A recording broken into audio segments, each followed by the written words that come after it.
से एक और बड़ी खबर इस वक्त आ रही। कानून व्यवस्था को लेकर सरकार पर वार। बीजेपी नेताओं ने सरकार को घेरा। गिरती कानून व्यवस्था को लेकर हमला। सदन के बाहर बीजेपी नेताओं ने हंगामा किया। माले नेताओं ने भी सरकार के खिलाफ प्रदर्शन किया है। ये बड़ी खबर इस वक्त आ रही है। पटना से कानून व्यवस्था को लेकर सरकार पर वार किया गया। बीजेपी नेताओं ने सरकार को घेरा।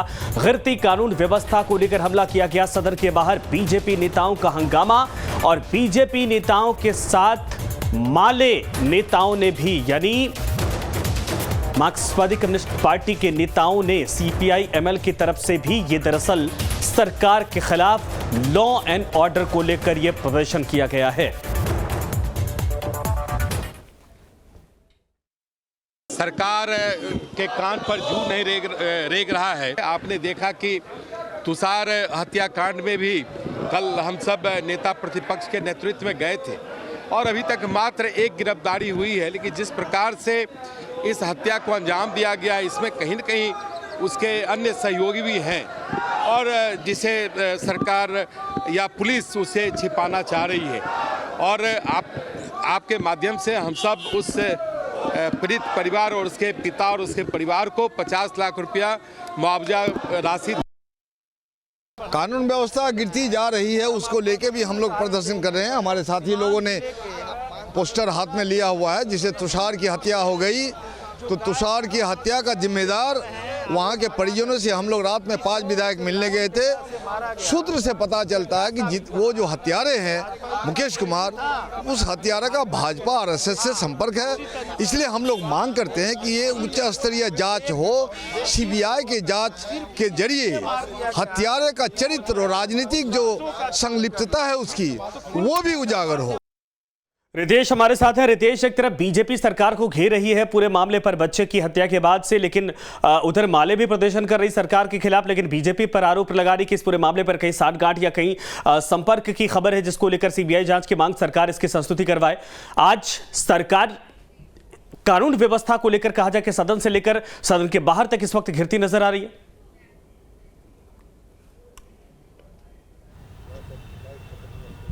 बिल्कुल, लॉ एंड ऑर्डर के मसले पर बीजेपी नीतीश सरकार पर लगातार हमलावर है। देखिए कि किस तरह से राजधानी पटना हो या बिहार के अन्य 38 जिले हों, अपराध का ग्राफ जो है वो चरम पर है। एक शिक्षक के लड़के का अपहरण होता है, उसकी हत्या कर दी जाती है और वो राजधानी पटना से महज 10 किलोमीटर की दूरी पर।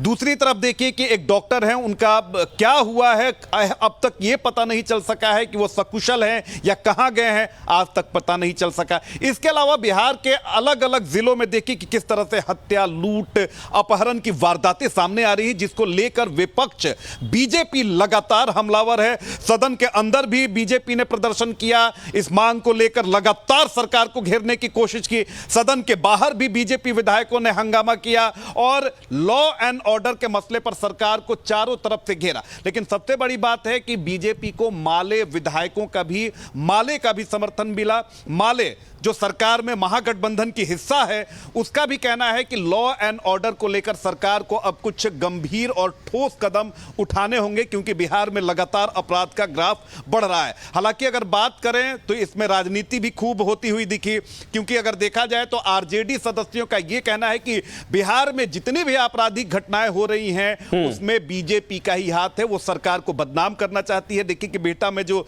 बच्चे की हत्या हुई है उसमें भी आरजेडी सदस्यों, अन्य सदस्यों ने यह आरोप लगाया कि जो आरोपी है उसका बीजेपी से साठगांठ है। अब ये देखिए, ये तो राजनीतिक आरोप प्रत्यारोप है, लेकिन एक बात तो तय है कि बिहार में अपराध का ग्राफ लगातार बढ़ रहा है। लोग त्राहिमाम कर रहे हैं। राजधानी पटना से लेकर चाहे सुदूर ग्रामीण क्षेत्र हो, लगातार आपराधिक वारदातें जो है। लेकिन सर, बड़ा सवाल यह है कि सत्ता पक्ष के लोग, जिसमें माले भी शामिल है, इसके पहले यही बयान देते आए हैं कि कहीं भी जीरो यानी क्राइम फ्री स्टेट नहीं हो सकता। किसी मसले, किसी योजना को लेकर वो 0 पॉइंट पर नहीं पहुंचाया जा सकता। और एक तरफ ये ग्राफ लगातार बढ़ता जा रहा है। 2024 की तैयारी में नीतीश कुमार और तेजस्वी यादव दोनों लगे पड़े हैं। 25 का टारगेट भी रखा जा रहा। लेकिन ये बड़ी चुनौतियां हैं कि चुनावी माहौल में जाते जाते प्रदेश के भीतर लॉ एंड ऑर्डर को लेकर इतनी बड़ी जो एक परिस्थिति पैदा हो रही, इसको मेंटेन करना।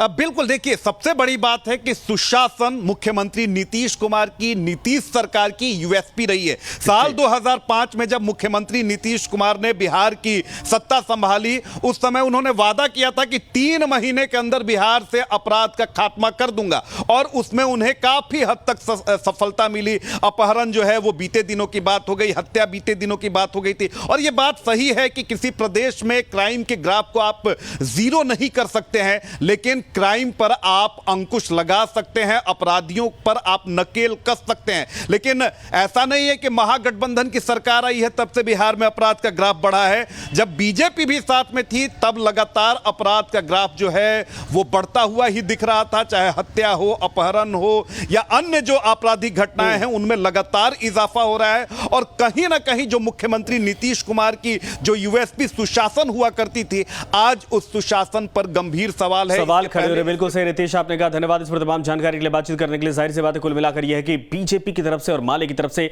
सरकार के ऊपर ये एक मनोवैज्ञानिक दबाव बनाया गया। भारतीय जनता पार्टी ने घेरा भी है, लेकिन इससे निकलना क्या है, इसका जवाब क्या आता है, ये देखने वाली बात है।